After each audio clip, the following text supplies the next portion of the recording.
दोस्तों contract act के chapter 4 के ये दो इंतहाई अहम सेक्शन है, सेक्शन 57 और सेक्शन 58। आइए समझें कि सेक्शन 57 और सेक्शन 58 कॉन्ट्रैक्ट एक्ट 1872 ये क्या कहते हैं। सेक्शन 57 हमें बताता है reciprocal promise to do things legal and also other things illegal.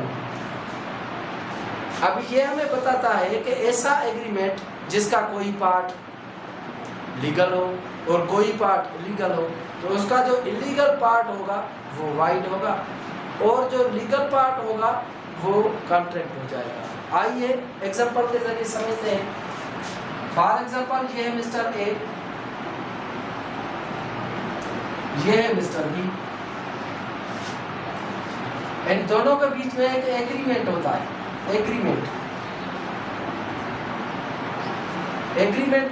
क्या एग्रीमेंट होता है?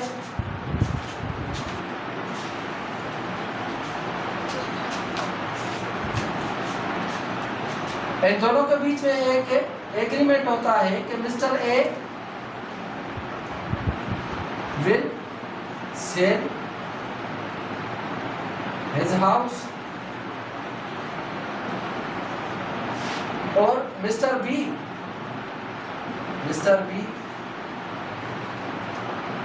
पे 10,000 रुपीज, यानी 10,000 रुपए में 10,000 रुपए में ये घर का सौदा हुआ 10,000 रुपए में। तो मिस्टर ए यहाँ पर एक कंडीशन रखता है। कौन सी कंडीशन रखता है? वो बोलता है if house use for gambling purpose, जुआ के पर्पस के लिए इस्तेमाल होगा, गैम्बलिंग पर्पस, तो mister B will pay 50,000 rupees. अभी इसमें एक शर्त रखी हुई है, एग्रीमेंट है कोई कि भाई ये मैं घर मिस्टर बी को बेच रहा हूँ 10,000 रुपए में, अगर वो घर पर रहेगा, रहने के लिए घर इस्तेमाल करेगा तो 10,000 रुपए में, और अगर उसी घर में वो जुआ चलाएगा, जुआ का काम करेगा, तो फिर 50,000 रुपए उस घर की कीमत अदा करेगा। तो ये जो है ये एग्रीमेंट के दो पार्ट हुए। एक ही एग्रीमेंट में लिखा हुआ है लेकिन इसके दो पार्ट कंसीडर होंगे। जो पहला पार्ट है वो लीगल तस्वर होगा और जो दूसरा पार्ट है इसका गैम्बलिंग वाला वो वाइड एग्रीमेंट कहलाएगा।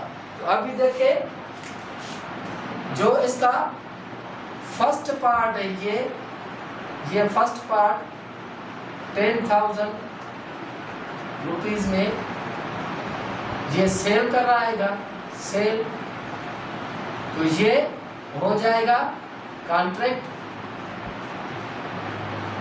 और जो इसका दूसरा पार्ट है, इसका दूसरा पार्ट फॉर गैम्बलिंग पर्पस,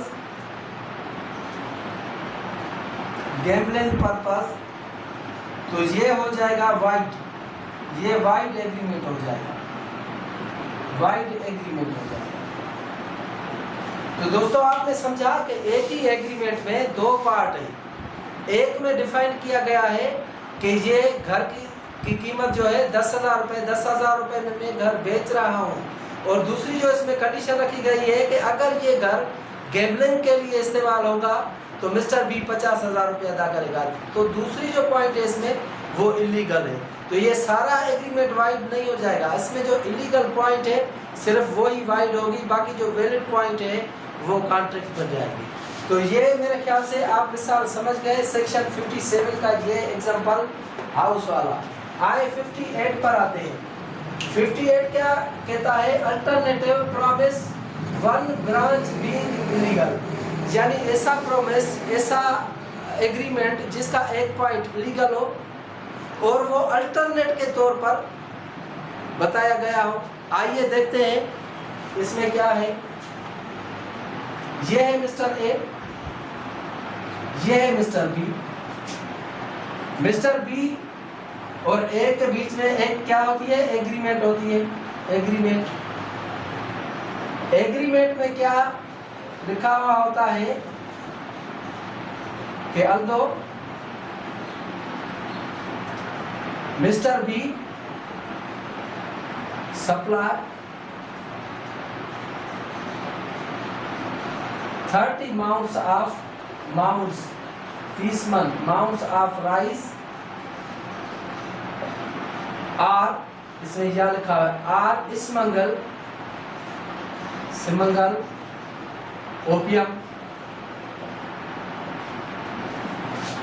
तो इस एग्रीमेंट में लिखा हुआ है कि मिस्टर बी जो है वो 30 मन राइस के जो चावल के हैं या वो सप्लाई करेगा या जो है ओपियम स्मगल करके देगा।